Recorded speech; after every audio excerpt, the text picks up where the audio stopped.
I met Norman Borlaug and John Niederhauser at a seminar of the American Institute of Biological Sciences at Madison, Wisconsin in 1953. I was then working in the genetics department of that university on potatoes, and John Niederhauser and I had several ideas to share.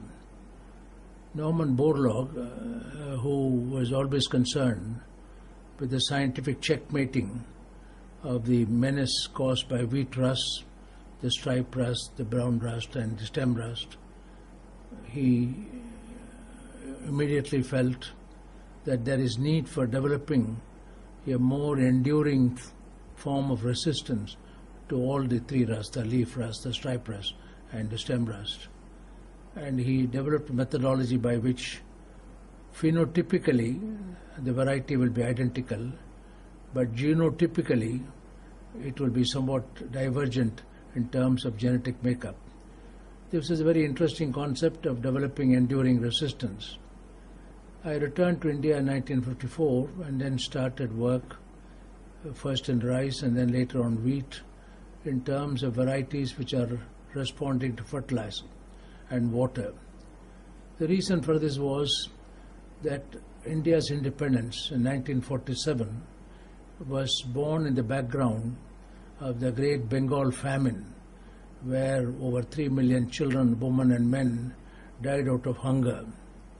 So when we became independent, the first Prime Minister, Jawaharlal Nehru, rightly felt that we must produce more food by using the latest technology. He gave importance to large irrigation projects like the Bakra Nangal. He was influenced by his visit to the United States. The Tennessee Valley Authority impressed him.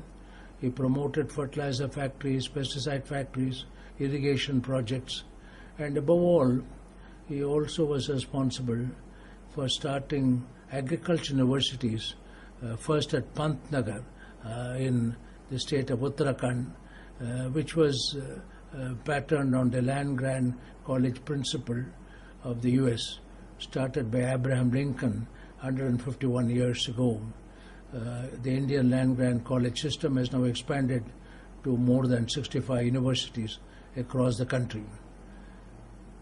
In spite of the fact that we could apply fertilizer and give more irrigation, we found in the late 1950s our then cultivated varieties of wheat, rice and other crops did not respond to good soil fertility or irrigation water.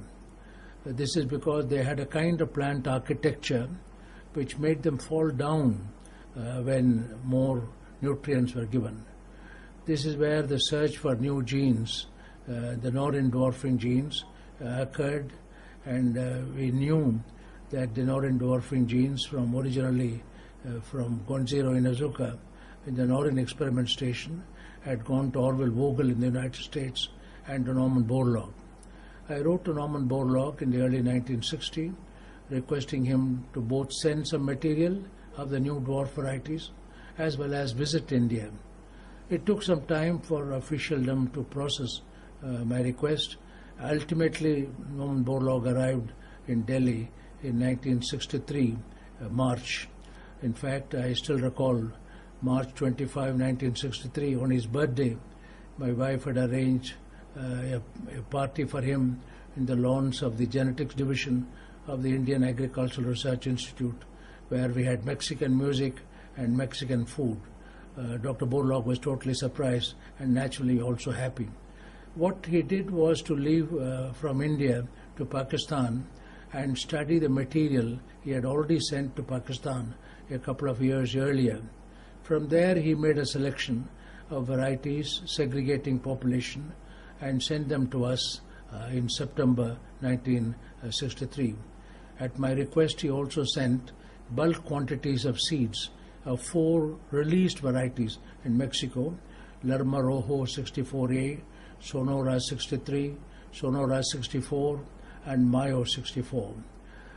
We immediately, as soon as the seeds arrived, split them into a number of parts, sent to Ludhiana, Kanpur, Pantnagar, Pusa, Indore, of course Delhi, for a multi-location testing. And at the end of 63, what we call the Rabi season, or the winter season, in April 63, when I analyzed all the data received from the different stations, all of them uniformly showed that the new dwarf varieties are capable of yielding 3 to 4 times more than the earlier tall varieties.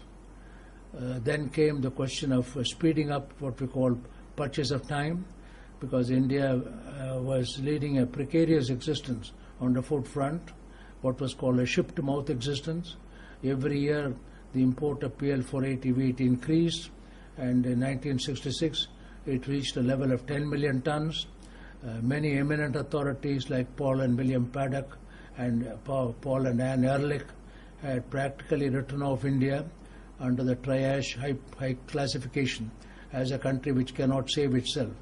It is under those conditions a new hope, a new ray of hope was born with the arrival of Norman Borlaug and his material.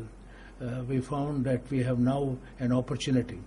Fortunately, in 1964, middle of 64, a Minister for Agriculture, Mr. C. Subramaniam, came in scenario. He was one who was convinced that science can show the path to increasing food production. Of course, Jawaharlal Nehru, our first Prime Minister, who started the agriculture universities, also was very convinced about science. But nevertheless, Subramaniam gave the kind of support which was needed. To cut a long story short, from 1964 to 68 when we released a special stamp called the Wheat Revolution, to mark a quantum jump in the improvement of production from about 10 million tons to 17 million tons, more than what was achieved in the previous 4,000 years from the days of Mohenjo-daro to the Independence Day.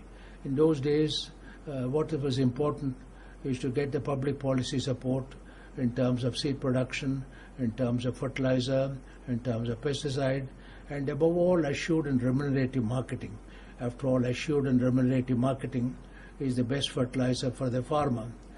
Now, Mr. Subramaniam set up a number of institutions, the Food Corporation of India, under the chairmanship of T.A. Pai, and the Agricultural Prices Commission, which was now called Agricultural Costs and Prices Commission, headed by Dr. Ashok Gulati. Many of these very important instruments were created. So the package of technology was supported by package of public policies and package of services like seed production. In fact, we introduced a number of innovations. It was a decade of innovation in the case of wheat research.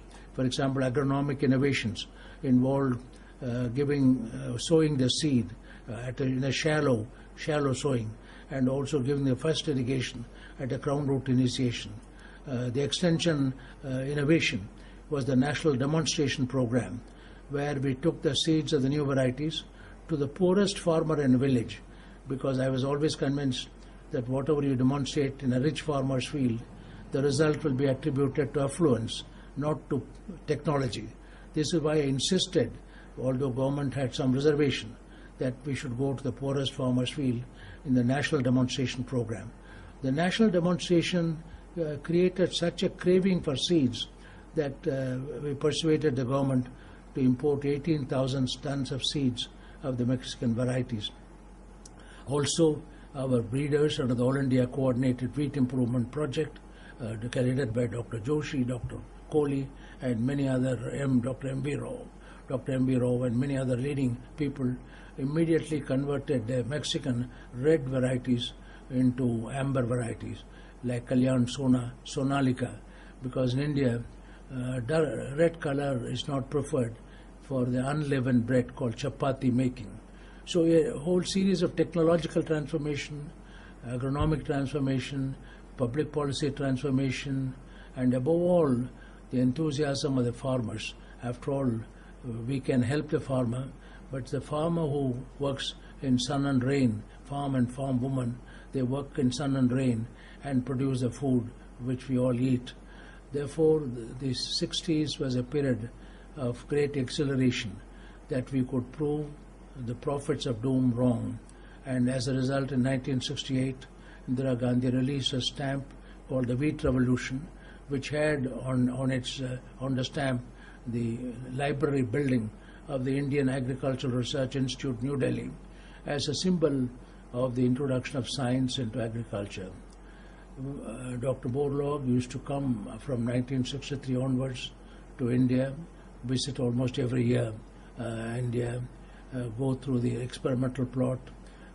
Not only his visit was not only important for sharing some scientific ideas, but more importantly for the enthusiasm he brought into the work and for the tremendous